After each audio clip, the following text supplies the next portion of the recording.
All right, good evening, everyone. It's a couple minutes after 5 o'clock. We'll be getting started here very shortly. We'd like all our guest speakers to be up front on the right side of the podium.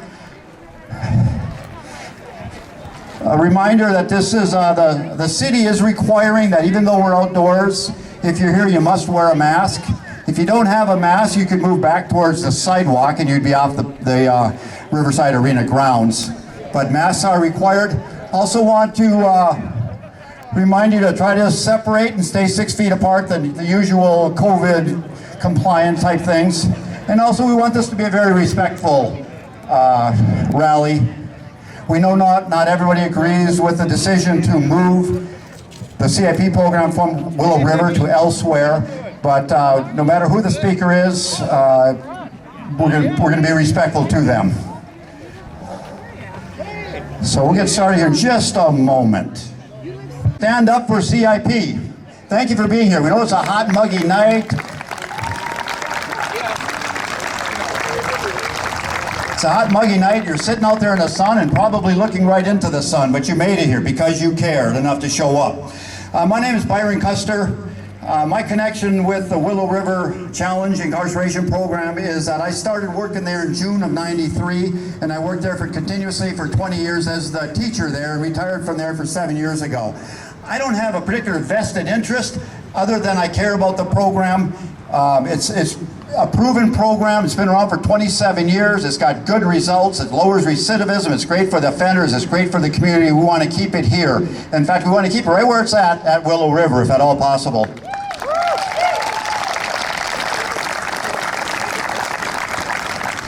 As I mentioned earlier, we do need to wear your mask, stay 6 feet apart, and be respectful.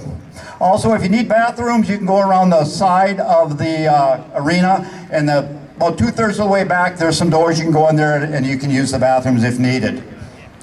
I also want to, before we get our guest speakers up here, to thank the group of people that put this on. As you know, the word came out about 10 days ago that there was a plan to move the Togo CIP and the Willow River CIP down to somewhere in the cities, probably connected to one of the metro area prisons. We were all shocked, and I talked to people and you know, and at first you're kind of like just dizzy, kind of like, whoa, what does this mean, or what can we do? And then and it was actually Michelle Lee who said, hey, why don't you have a rally? And so, so then I got a call from, well, it's an unnamed source who says, you know, I bet the unions would be supportive. And some other people said, hey, I'm willing to help out. And Paul Mickelson said, you know, and he's in fact going to be our first speaker. He said he was willing to help out. And there's a lot of them. I can't go through and name them all. But every single person said, hey, we're really glad what you're doing. Well, I'm fully supportive. If you need some help, you need something being done, let me know. We want this program to stay where it is. So it was actually fairly easy to organize. Everybody supports keeping CIP here. So thank you. Tonight's first speaker is Paul Mickelson, and I'll let him tell a little bit more about himself, but I started in '93 and the program had only been open for something like 6 months. Well, he was hired to design the program. He was, if there's anybody who knows more about the CIP program than Paul, I don't know who it would be. So Paul Mickelson, if you could come up and share a few words.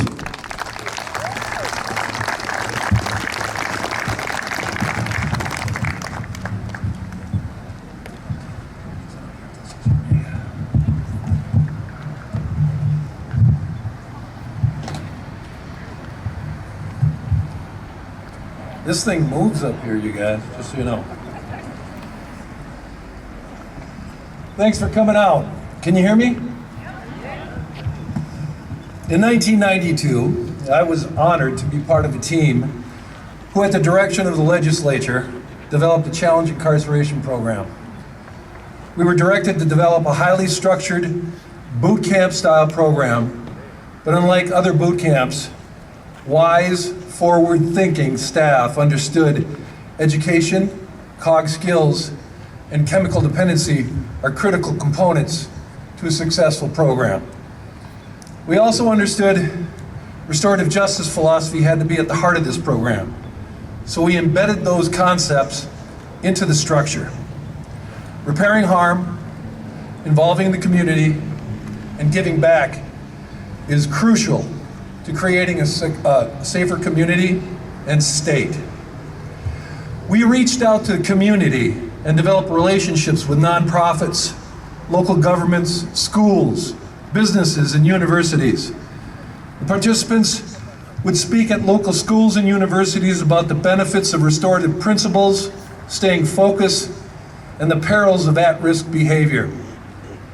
In 2012, participants of the Challenge Incarceration Program staff stood side by side with residents stacking sandbags, pushing back floodwaters, which devastated this community.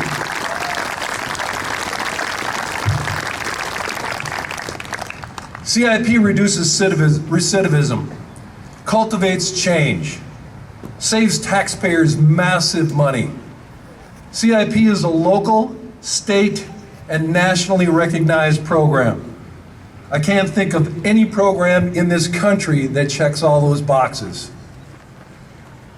Success isn't one person or a single isolated program. Success takes community. The excellent staff that work at the CIP live in this community. The community opened its doors, built relationships, and partnered with this program. This community helped these men succeed. This community made it possible for CIP to gain the recognition it so richly deserves. This community is making Minnesota safer. It's reducing the cost of incarceration, putting CIP graduates on the path to success, and restoring harm caused by crime.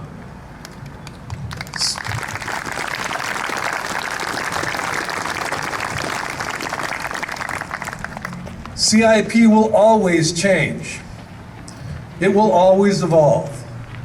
But no one knows how to do that better than the folks who brought this program from conception to a nationally recognized success.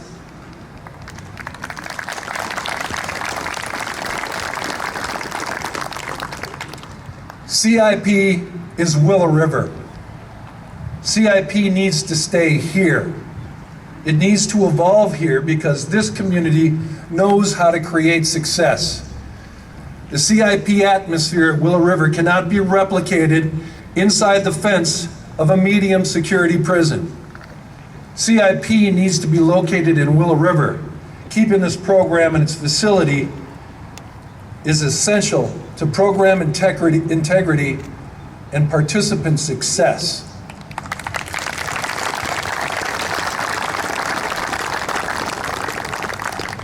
I want to close with a letter from the Minnesota Corrections Association, who got a hold of me this afternoon and wanted me to read you their position of closing Togo and Willow River. The letter reads, on Monday, August 3rd, 2020, Commissioner Paul Schnell announced the closure of MCF Willow River and MCF Togo, the two facilities which made the male component of the Challenge Incarceration Program. On behalf of the 850 plus members of the Minnesota Corrections Association who represent more than 100 criminal justice agencies throughout the state of Minnesota and upper Midwest, we vehemently disagree with the decision to close these facilities. CIP serves men and women throughout the state, many of who have significant criminogenic risks and needs. When someone graduates from CIP because they've successfully addressed their risks and needs, chances are they won't return to prison.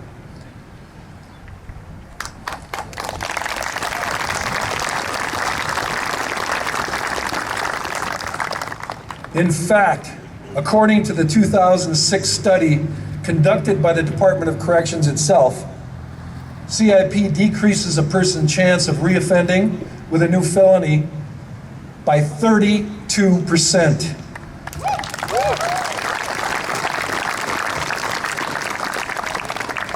It decreases a person's chance of reincarceration for a new crime by 35%.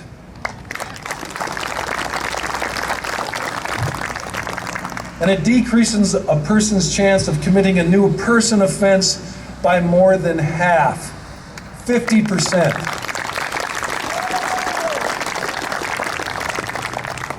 Moreover, CIP has saved the state of Minnesota and its taxpayers more than $47 million in costs related to bed space, reduction, and lower recidivism.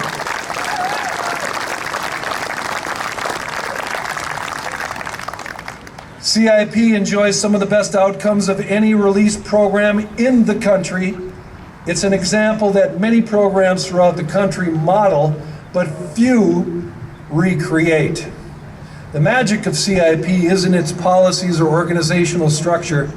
It's the people and the relationship it develops with participants and community partners.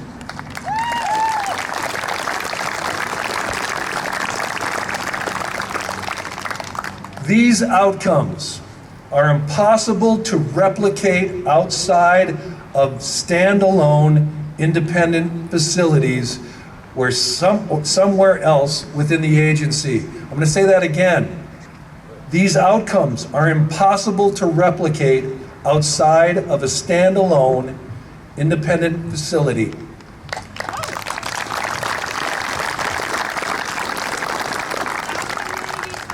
We implore the legislature to take up and pass supplemental budget to fund the department's request so Willow River and Togo remain operational.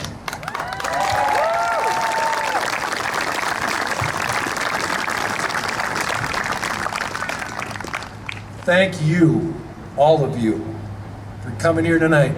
Appreciate it.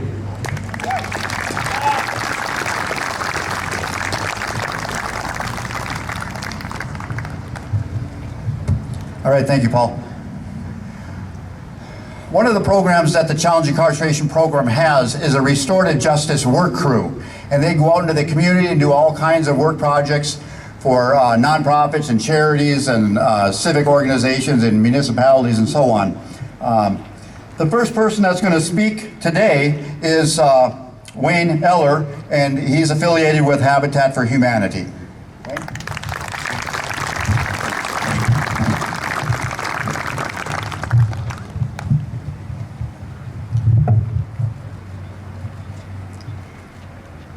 I struggled a bit thinking about tonight, trying to figure out the best way to tactfully and respectfully thank all of you that are here supporting this program, and to thank the prisoners, or actually the offenders. They're not prisoners, they're the offenders, and the officers who work with them to come and help Habitat for Humanity. Habitat for Humanity builds homes for needy families that are in a desperate situation to escape poverty housing or substandard housing. I'm the director for East Central Minnesota Habitat for Humanity, and which includes Willow River, where we have built 3 homes for families in need. Since the flood in 2012, I was able to partner up with this organization and have called on them every year since. I've come to rely on them to help us with our building for a couple of reasons. One is they cut down on some of the cost of things that we might have to pay for by fundraising, which is very difficult at times in smaller communities like this. And also I've come to rely on them because of the quality of workmanship that they provide. I want to give you an example. One of the things that we have to do, we build homes that are Energy Star rated so that the families would save a lot of money on their energy, and also it helps with our renewable energy goals that we have in the state by cutting down on the savings of energy cost and the energy use. So we put a lot of effort into insulating and protecting the homes through our weatherization programs.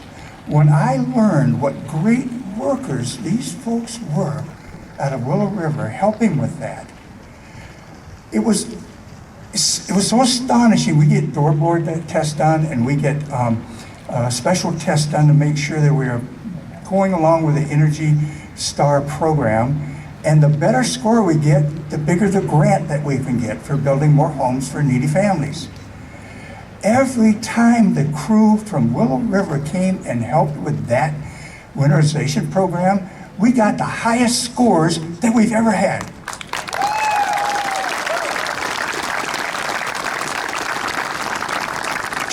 So I come to rely on them for that. And I so appreciate all their hard work. I want to address a couple of other issues here. You know, I've seen things in this line of work that some of you would not believe, the conditions that some people have to live in until we can better their lives through better housing.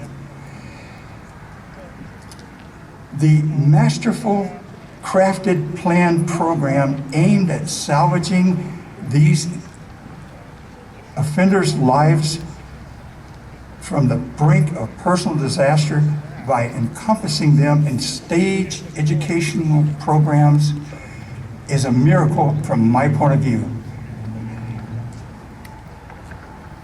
It helps with labor savings. It helps us with Energy Star grants, as I mentioned earlier. But it's not just that. It's not just the redemptive services to local communities and societies at large, but it's a service to themselves, because they are taught discipline. And I was amazed to see how shiny their shoes are when they show up all the time. And by the end of the day, if they get them dirty working, they'll polish them off before they head back in at night. And they're so proud of the things they're accomplishing and the disciplines they're learning and stuff. The team building effort that goes into this, the respect that they have for one another from this team building, they're working together as a team, making them more respectful of working with others around them. And I know that has a psychological impact for the good on them as being a part of a team of a society at whole. And so I also appreciated that when I saw that in the program. The respect that I saw them show one another and for the officers that were with them that day and guiding them through the process of working with us teaches them to express themselves in empathetic ways and gives them a responsibility to the people around them. I'm going to give you one more example, and then I'm going to have to shut up here pretty quick. Almost all the families we build for are single moms with little children. So I've learned that by telling these good folks when they show up to help, gentlemen, today you are a surrogate father for these children that we're building for. They don't have a dad in their life. They don't have someone to step up and help build a nice and make a home for them. You're doing that today. You should see the tears come up in some of their eyes and stuff as they realize that, yeah, I am important too, and I can play a role in this community and with this family and with this organization. And I'm so very proud of that as well. The exposure that they get while they're in the job site to other trades it helps them develop employable skills. And so I'm always proud to introduce them to the union members that come around, IBW and others that come around to help us build. I'm proud to introduce them as well. And so they can get a lead on possibilities for jobs when they get out. And I understand one more thing. I understand that they are learning to build solar panels there at Willow River. And again, more Energy Star stuff, more energy saving stuff. I'm so grateful for the officers as well as they bring discipline and respect to all these wonderful people. So I want to thank them for coming. Officers, please come again. Please bring your helpers. And to the legislators here, would you please send them again? Thank you.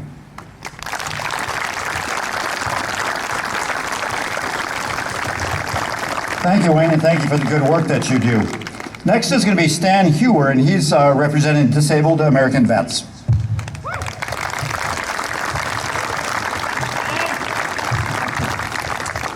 All right. My name is Stan Hewer. I'm the commander for the Disabled American Veterans, Carleton County Chapter 18. First off, I'd like to thank Stephen Whitehead and the CIPP group for inviting me down here to speak, and also all my brothers and sisters in arms that took the time and came down here to support the CIPP program.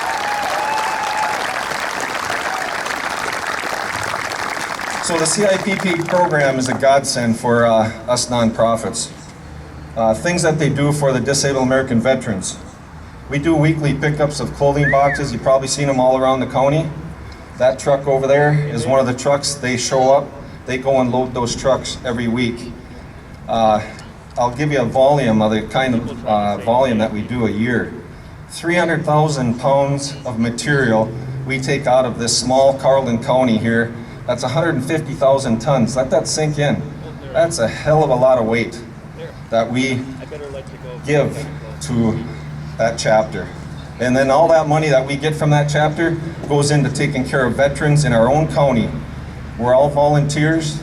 We don't get a dime, and I get the benefit of going out and taking care of that veteran in need.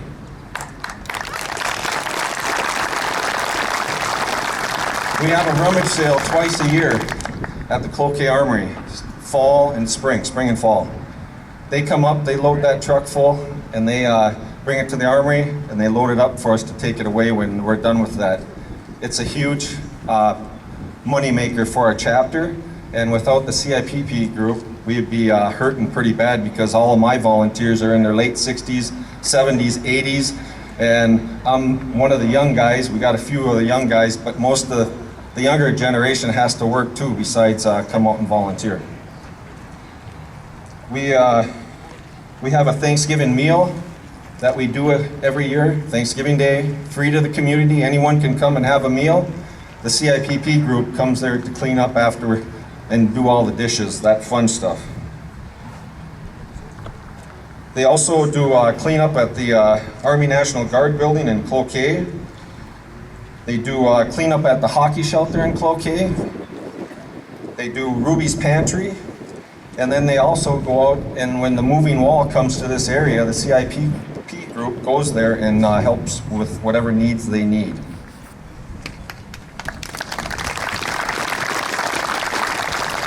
These guys are very respectful. They say, yes sir, yes ma'am.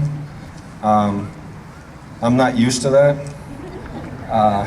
I was an NCO, so we don't get called sir or ma'am. And but these guys are top notch, and they're an asset to the community big time. Thank you.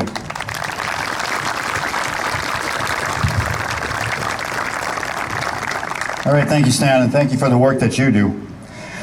We've got one more speaker, and you know, we could have had another dozen people telling you about the wonderful stuff that the Restorative Justice Work Crew does, but we tried to limit it to 3. Next is going to be Tony Kager from Camp Heartland.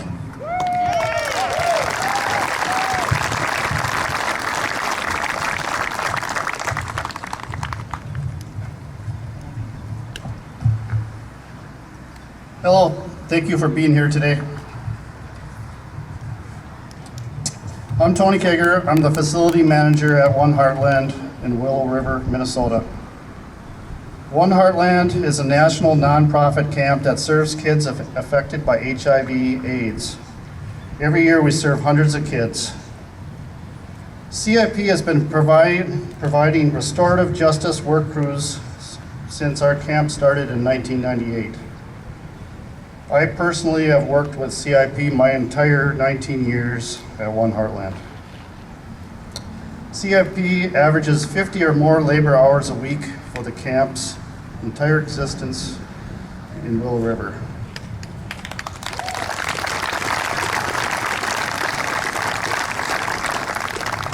The offenders do cleaning, laundry, remodeling, construction, landscaping, kitchen work, so much more.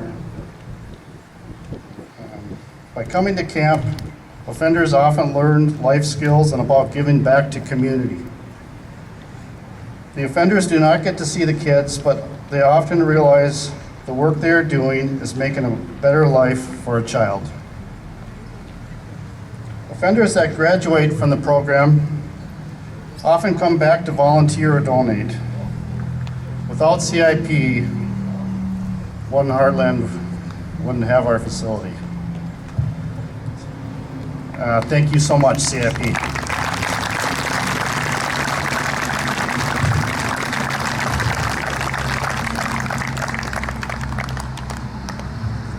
Thank you, Tony. That's a great program you have down there.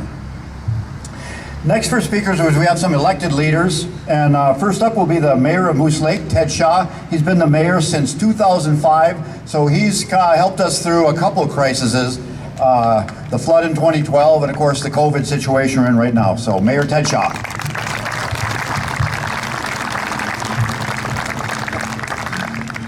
Well, welcome everybody. I'm really happy to see so many people here. This is fantastic. And the organizers of this whole event, it's very well appreciated, and thanks for inviting me. And it's an honor for me to be here and to talk about the CIP program. This is a small community. In fact, all the towns around here, Barnum, Moose Lake, Kettle River, Willow River, Sturgeon Lake, Rutledge, we're all small. We're kind of a regional rural center. And every single job that are in these communities are important.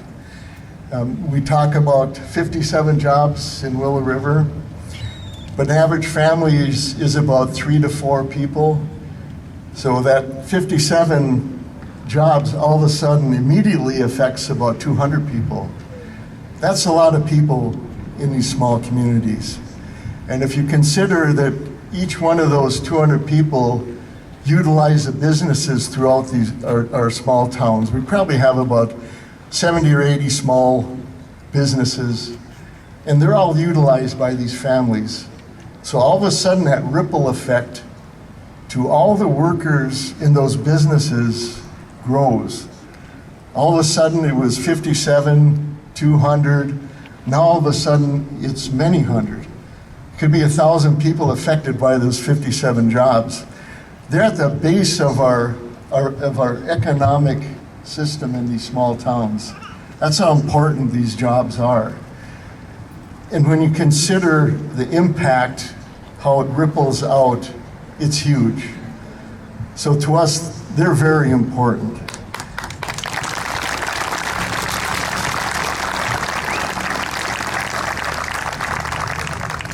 I'm going to talk a little bit about the first time I had the experience with one of the crews that came out into the community. This goes back into probably 2006 or 7, and David Talbot was the city administrator at the time, and the city had done a restorative project, landscape along 73 right out here, Arrowhead Lane, and put in trees and guards and directed real decorative light posts to try to beautify and make it welcoming into Moose Lake. And unfortunately, the highway 73 was so bad that it beat you to death if you drove through, which I'm sure many of you remember. And also the curbing had been chewed up by snow plows for many years, so it was pretty rough. And David wanted to add one more something welcoming since the road was so bad. He liked the trees, landscaping looked great. So we kind of brainstormed and we thought about painting the entrances to each of the businesses and each of the streets, the curbing with the orange paint, just kind of adds something that more welcoming to the community. But we started to think of the logistics of it. We only have at that time 2 people in the street department.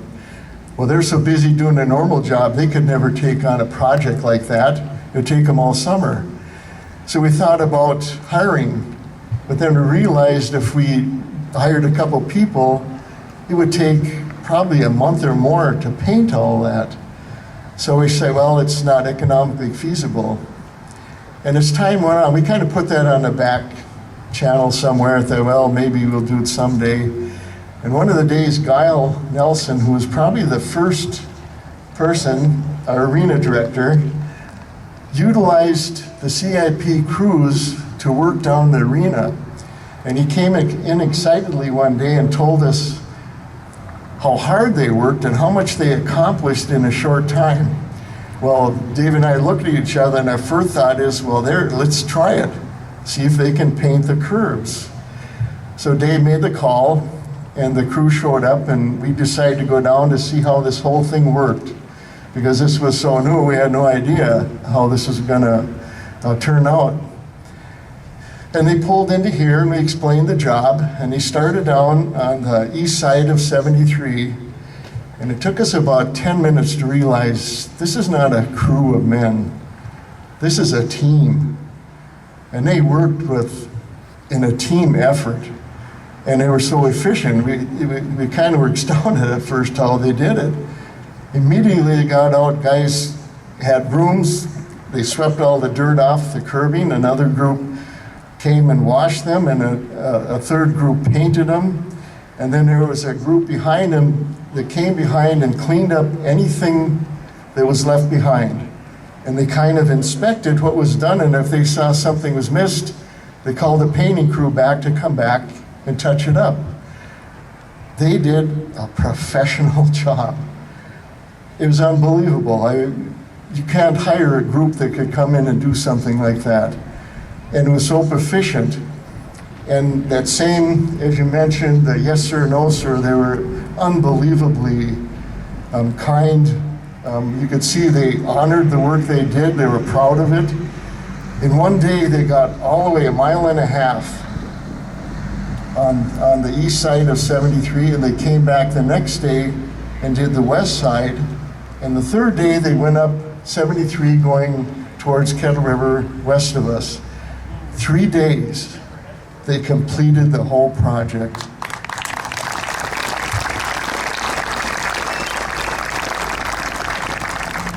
And it was an excellent job. And one thing we noticed on the third day, people were they were stopping and talking to them. They were talking to the employees who took the time to explain to them who they were, what they were doing, and why. And then people started talking to some of the men in the team. And they would explain to them and tell them who they were, where they're from. It was kind of amazing. The whole community just kind of embraced them. And children going by on bikes, I noticed they stopped and would watch them, and they would talk to some of the men and some of the employees, and always that respect was there. And the yes sir, no sir, even to the children. I thought that was pretty amazing. That's the integrity of this program is awesome. And I'm going to mention one more event, and that's the 2012 flood. Right now, where all of you are standing and where we're all sitting, it was 4 to 5 feet of water. Water was flowing over 73, and it looked like the river from here was all the way down to the grocery store, straight across. That's how deep it was here. This facility was totally flooded, 4 to 5 feet, all the way through. And it was so overwhelming. In 3 days, I think it was 2.5, we had 28 inches of rain. It was something like that. Moose Lake and a lot of the communities in here were totally separated from the rest of the communities around us. All the roads, the bridges, they're all flooded over. You cannot get in or get out. So we're kind of on our own.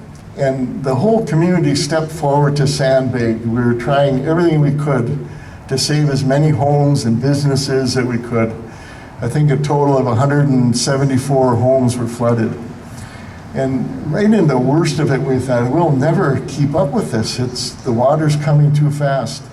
Right about then, a couple CIP crews showed up, and I think they came down the trail. That was the only way into Moose Lake, was the Munger Trail. And they drove down the trail, and they showed up here and immediately jumped into work. And they worked for several days, both days, unbelievable, all day long, probably, 16 hours like everyone else. They're elbow to elbow right next to us, sweating with us, working hard.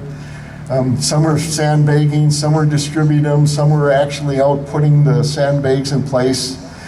And tremendous effort. And all our successes were theirs, all our favors were theirs. That's how they emotionally felt. And they ate with us, they worked with us, and we celebrated when it was all over. They helped with the cleanup. They were so integrated into the community that when we announced that we would have a 4th of July parade a month after the flood, the people in the community wanted the CIP crews, to me, they're teams, because it's a team effort, the teams to march in the parade, along with all the other community members and businesses. And you know, in a parade, when the honor guard goes through, everybody stands up and honors the flag. When those men marched through town and wound through all the streets, everybody stood up and cheered and clapped and thanked them. That's what they thought of that group.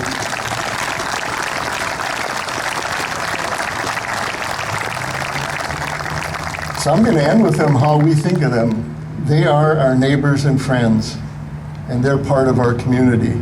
Thank you. Thank you, Ted. I want to just mention that we got Rory Buckowitz here, who is videotaping this. I don't know if he's doing it on behalf of the city or whatever, but he'll be uploading this to YouTube. The Riverside Arena has a Facebook page. We'll try to get it listed there or posted there, and so that in case you're somebody who wasn't here and wanted to see what was said and done, they'll have that opportunity. I'm also going to change the lineup a little bit because 2 of our guest speakers have to leave by 6 o'clock, and I think it's about 20 to 6 right now. I'm going to call the first person. So somebody called me on Monday and told me what was happening. I was shocked and I didn't know what to do and who to call or whatever. I called State Representative Mike Sundin. And I said, "Hey Mike, how's it going? This is Byron Custer, how's it going?" He goes, "Oh, not very good." I go, "Whoa, what's going on?" Because I'm thinking, well, maybe there's something else going on I don't know about. And he goes, "Well, I just got word they're closing down the CIP program at Willow River and at Togo." And so he was already on it, was aware of it, and they had a meeting plan to address it. So I'd like to send our State Representative Mike Sundin to come up and speak.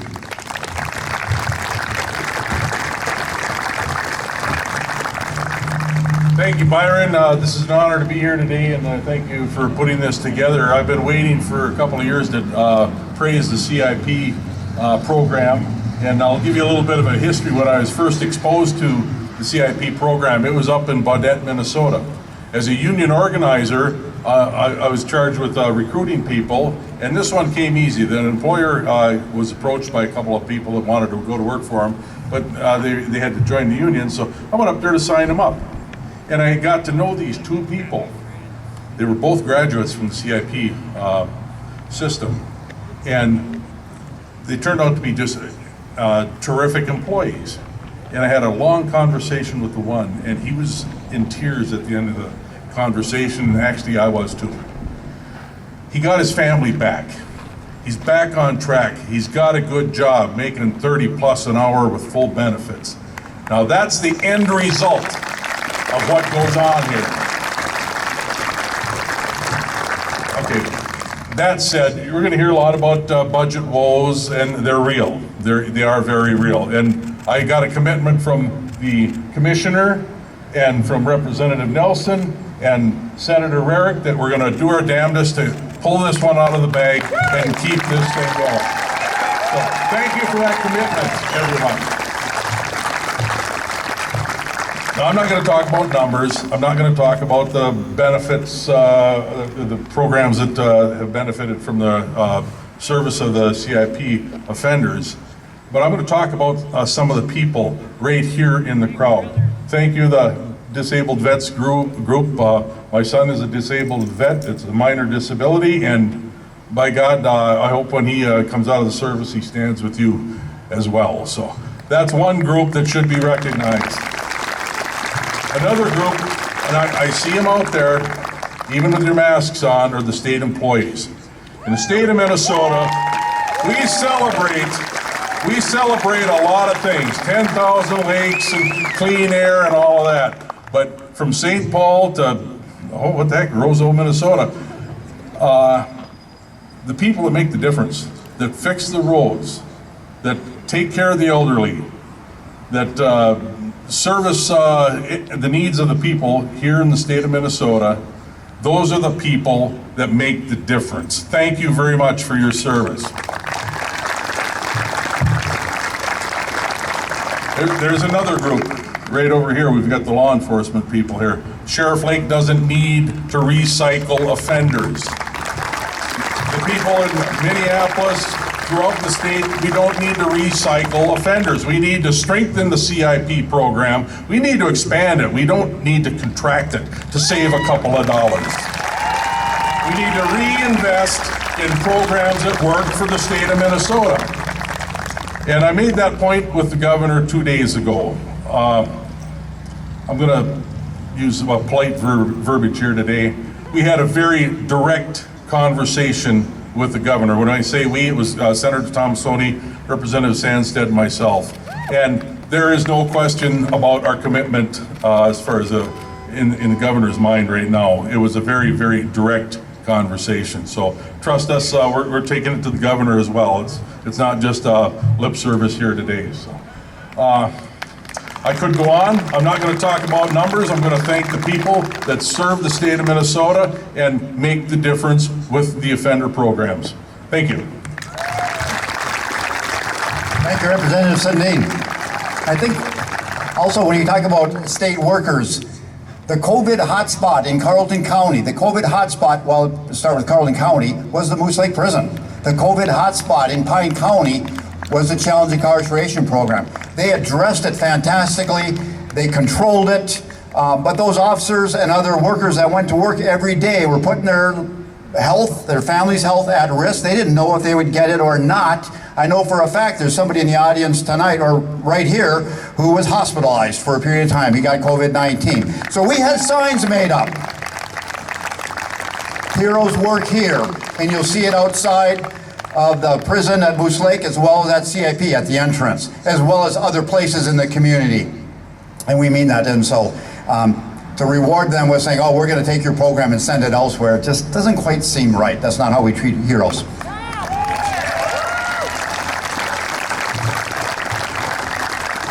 The other speaker who needs to leave early is the Department of Corrections Commissioner, Paul Schnell. And I really appreciate him being here, because if I was in his shoes, I think I would be too afraid, and I would have probably made up some reason why I couldn't, and it would probably be pretty religious, or pretty legitimate. Yeah, I don't know where that came from. But he accepted the invite, and he said, I will clear my plate, and I will be there. And to come to a crowd that aren't particularly happy with maybe what he's having to do. And I know it was a difficult decision for him, but he'll tell you about that. So this is the Commissioner of Corrections, Paul Schnell.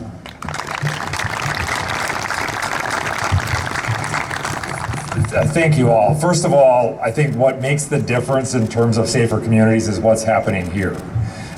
There's no doubt about that. What makes the difference in the lives of the people who are served by CIP are the staff who do incredible work, and frankly, communities that ultimately rally around and lift them up. So I don't dispute that. I'm not here to make a case of anything other than to say, at the end of the day, we want CIP to remain at Willow River and at Togo. That was and remains the goal from the beginning. The details are the details, but we had made requests for both supplemental budget to cover and address the shortfall that we have, and we had made both bonding requests for both facilities, which were in the proposed bonding budget. So the commitment is here. The challenge for us, and I think, hearing from the legislators here tonight and being a part of that call, and I will say that it was very direct, that there's a desire to find a solution. And that solution ultimately comes in making sure that we are investing in the kinds of programs that achieve the outcomes that we have. My position, and the reason that this decision was made, is simply that when at the end of this fiscal year, there is nothing in the law that allows for our agency to spend beyond what's appropriated to us. And the longer we wait, the deeper that hole gets. And so we had to act, as challenging as that is, as upsetting that is to the staff. There is no win in this decision for me, for our state, but it represented a decision that we felt had to be made from the standpoint of responsible stewardship of resources, and that's it. We know the value of this program from the standpoint of these community organizations. We know that. We know from talking to the men and women who are in CIP that their experience there is changing their lives. I know that. And the only way we can do this is we have to be able to resource it. And that's ultimately what this is about, what I'm appreciative about. And while I recognize the incredible challenges that our state and nation are going to face economically as a result of COVID-19, the reality is we're going to have to make choices around what we prioritize. And ultimately, I'm hoping, and I appreciate and respect the fact that this is democracy. And people from communities showing up and saying, you got to do something. And so I'm honored to be here. I'm grateful for the fact that this community has been so supportive of both an incredible staff at Moose Lake and Willow River, but I'm also immensely grateful about your support of the men who ultimately are in the DOC, and our purpose is to transform their lives, to make our communities safer and to make them successful. And when that happens, we all win. So thank you for being here tonight. I'm going to stick around as long as I possibly can. I have another conference call, and I can tell you that it's related to some of the same things. So ultimately, the voice of the community is being heard, and I wanted to show up to honor that and to recognize our staff who have done such an incredible job and could be impacted by this decision. I'm sorry for them, but ultimately I'm hopeful and that maybe we'll find that solution. So thank you all. Thanks for being here.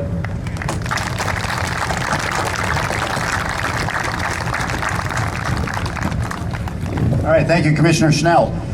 And I know you do have to leave fairly soon. I'd just like to reiterate at least the organizers of this position, is that we want to keep the Willow River CIP program at Willow River. That's where the magic happens. Moving it from that site behind barbed wire, it's going to change it. There's going to be unintended consequences. I think the recidivism rates will go up and the cost savings will not be realized just because of the change in the location of the program. And I realize you face some very difficult decisions to be made.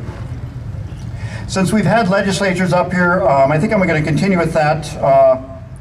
We're also fortunate to have Representative Nathan Nelson, who's 11B, which is basically Pine County and a little bit more, but Willow River is directly in his district. So Representative Nelson, if you'd come forward and give a few words. Thank you.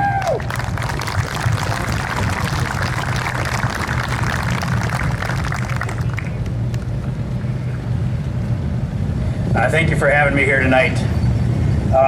When you start getting down to this point in the speaker list, most everything that's been said has already been said, just not everybody has said it. So, but I don't need to repeat the stories of the good that's happening, the lives that are being changed.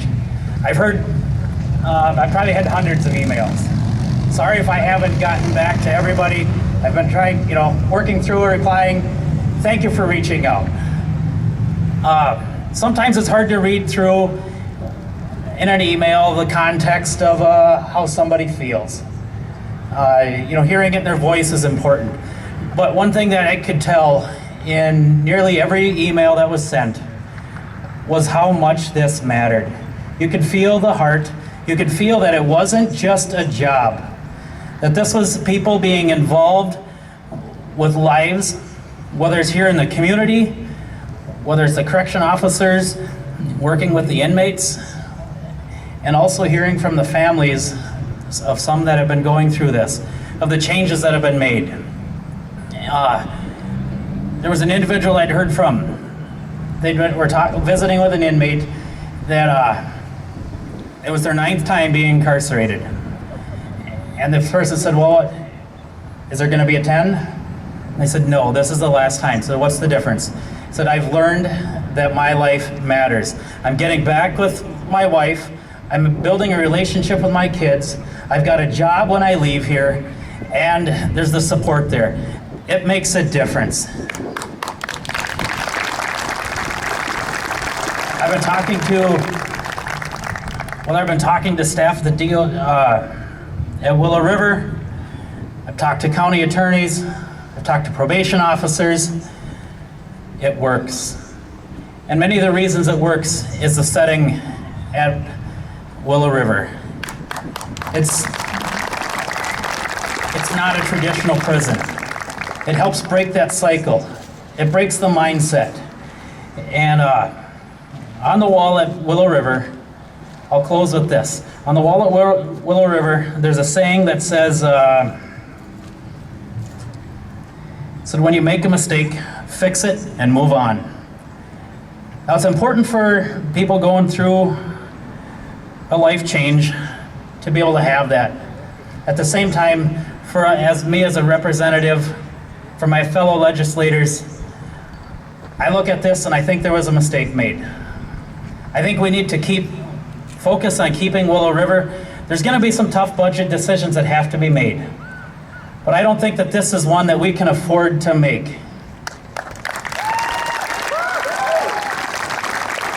So thank you for reaching out. Continue on, and let's save Willow River, and let's continue changing lives and making a difference. Thank you. Thank you, Representative Nelson. We've got 3 more speakers, and I think we'll go right to Senator Jason Rarick, who is District 11, which is Carleton County and Pine County and some other areas, but again, Willow River and Moose Lake are both right in the center of his Senate district. Senator Rarick.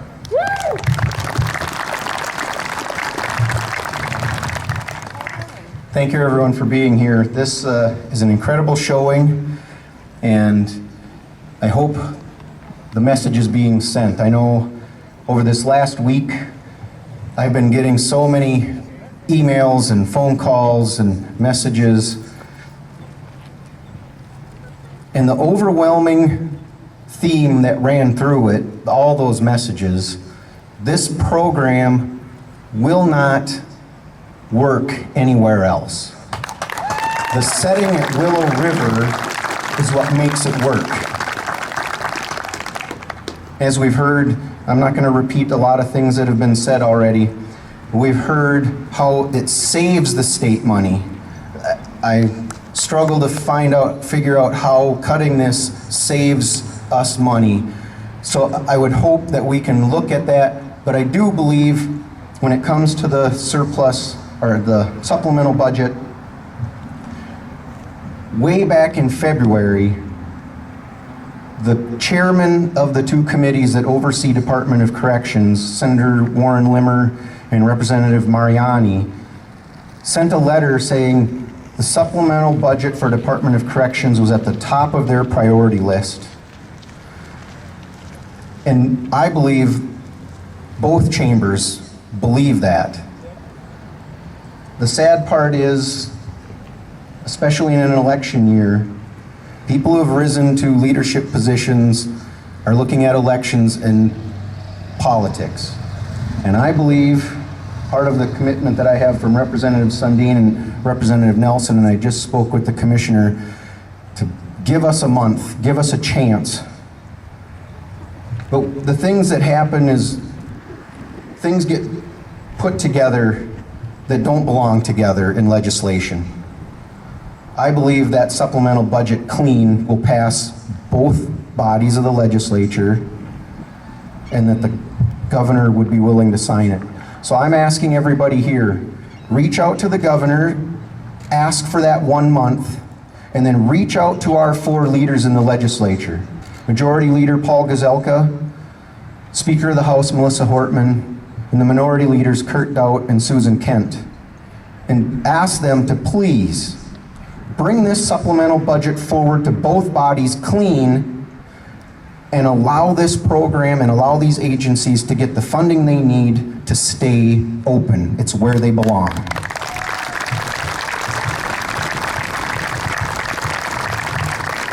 All right, we've just been given a homework assignment. We're going to write to the governor and ask for a 1-month stay. We're going to write to the leaders of the House and the minority leaders and in the Senate and asked for a clean bill to provide the funding so that cuts don't have to be made, so we don't have to put the Commissioner of Corrections in a difficult bind as to what to do. If the financing comes in, we should be able to keep both programs open. We've got two more speakers.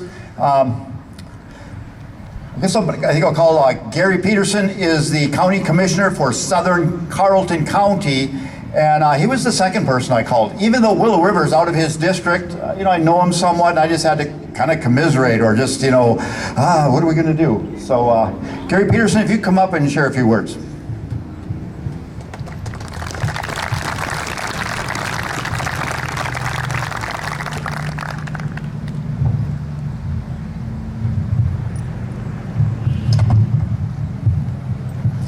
First of all, I want to thank everyone for coming tonight. This is what democracy looks like when we can all stand and work together to accomplish something. We're not Republicans or Democrats.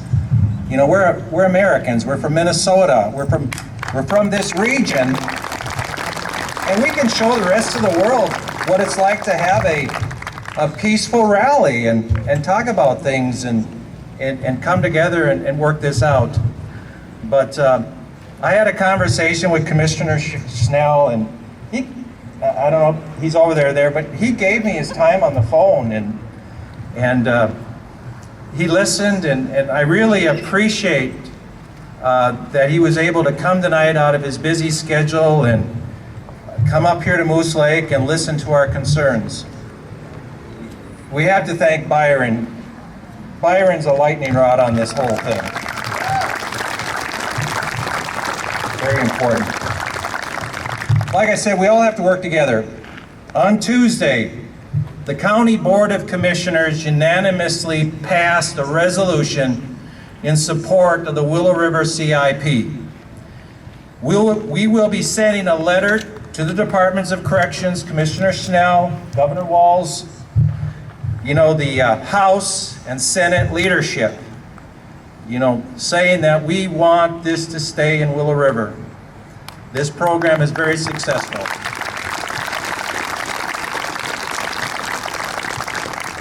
Speaking for the county, the Willow River CIP is very important to Carleton County.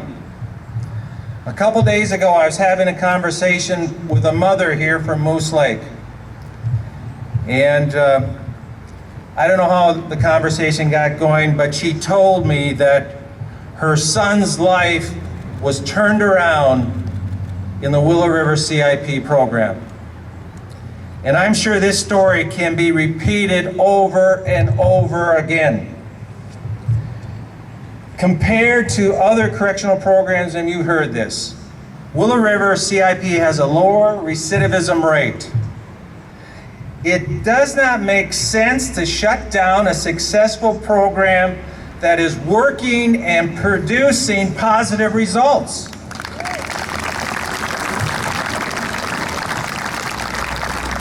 No business model would follow this approach. I remember when the floods hit our area, the CIP men were helping to fill sandbags. The CIP work crew has volunteered many hours improving our county fairgrounds and helping many other community organizations that we've heard here today. The Willow River CIP provides 51 good-paying jobs and has a large impact on this entire economic region. These correctional workers have put their lives on the line during this pandemic crisis. Some of them have even contracted the coronavirus. I pray that they will not have any unforeseen lasting health effects. In conclusion, we must all stand up and support the Willow CIP. Thank you. All right, thank you, Commissioner Peterson. And rest assured, although I was involved from the beginning with this, I did not act alone. There was a lot of others and some people who have to remain anonymous. You can read between the lines and understand what that means. Our last speaker is County Commissioner from Pine County, I believe Northern Pine County. That'd be John Mickelson Jr.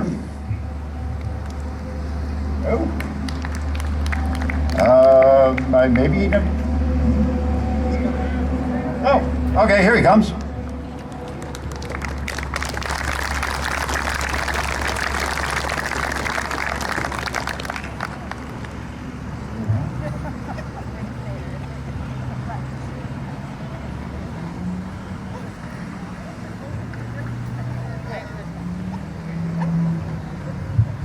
Good evening. I thank you all for coming here tonight.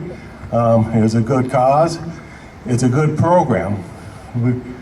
Pine County Commissioners, we've talked about it. We're going to do what we can as quickly as we can to keep this program going and to reverse the decision that was made earlier. Hopefully it turns out good, because like you've heard from the speakers before me, it is a positive program for positive output in the community. We don't want to lose it today or tomorrow. So everything's been said. I'm just going to wrap it up saying that I appreciate everybody coming, the support, and Pine County is going to do what we can to keep it going. Thank you. All right, thank you, Commissioner Rick McRutt. So in closing, kind of what I heard, everybody wants to keep CIP here and keep the restorative justice program functioning as it has been for the past few years.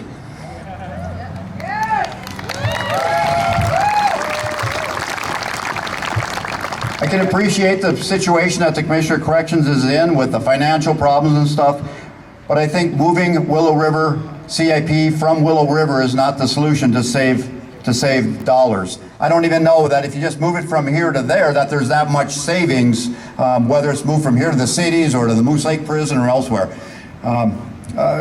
Perhaps there's dollars that can be saved elsewhere or even within the CIP program, but let's keep it where it is. The current non-prison-like environment is a key part of CIP success.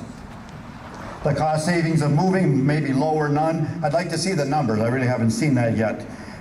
My fear is that if the program gets moved to Moose Lake, that the restorative justice work crew, instead of doing work in the community like we've heard is so important to the disabled American vets and Camp Heartland and Habitat for Humanity and elsewhere, that they might get sent down the road to Willow River to mow the grass all summer, 1 or 2 days a week, and they'll be mowing lawn at the Moose Lake Prison 1 or 2 days a week, and there'll be a restorative justice work crew, but it won't be like it is now, where it's out doing work in the community. My fear is that this change could bring about some unintentional consequences that might not be positive. So finally, I want to thank all of our guest speakers, Paul Mickelson, Wayne Eller, Stan Hewer, Tony Kager, Mayor Ted Shaw, Gary Peterson, John McRutt, Representative Nathan Nelson, Representative Mike Sundin, Senator Jason Rarick, and of course Commissioner of Corrections Paul Schnell. That kind of wraps it up. Some of the people will be staying around if you want to talk to them, but remember, there is a homework assignment. We need to get a 1-month moratorium on closing or relocating the Willow River program, and then we need to get funding and a nice clean bill that's not tied in with a bunch of other bills, and then we need to watch how our legislators vote, and then we will vote accordingly. So thank you for being here. Really appreciate your support. I know a lot of you have written letters, a lot of you had made phone calls, and that's the sort of thing. If there hadn't been this stuff happening before, we may not have had these, the commissioner and others might not have thought it was that important, but they know this is an important thing because their phones have been ringing off the hook. So thank you, good night, thank you for being here.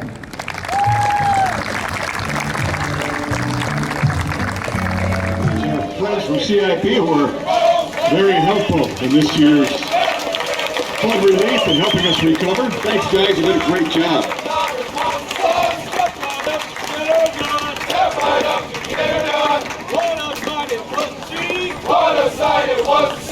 One big strong community. One big strong community.